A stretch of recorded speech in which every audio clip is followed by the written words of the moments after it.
all of the new things I learned about the human body, the way the human body operates, it just amazed me. So I stuck with it. And here I am a few years, some years later, still doing it. It's a great job. And also, within doing it, you provide a service. Sometimes you give families closure by giving them answers to questions that they may not necessarily have the answers to.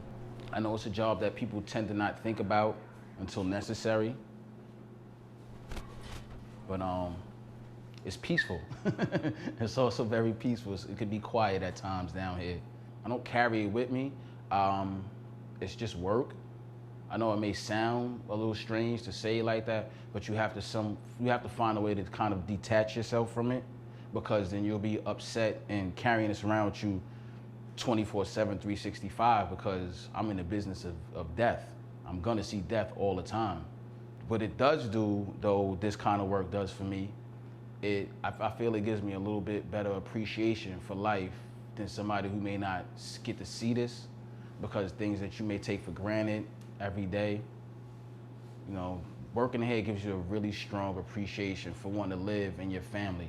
Not only was I shot, my brother-in-law was shot.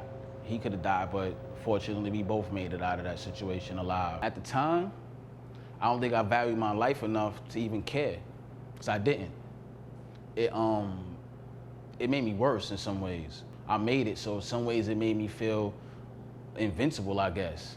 When the police department showed up, that's when I realized it was real, because they don't play no games. And once they come, you're not talking your way out of that.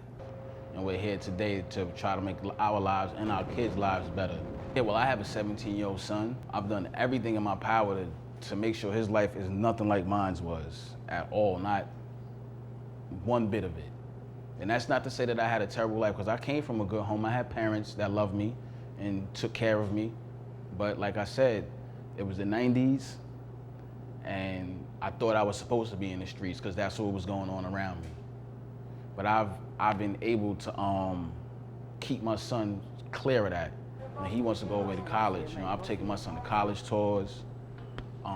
I try to keep him busy. I try not to give my son a room to stretch his arms further than they're supposed to stretch. Because when you start reaching outside of what you could physically touch without stepping outside of your normal box, is when trouble may come into your life. Especially if you're doing it with no direction. There's no winners in the street. It's not gonna never win. You're gonna end up in here.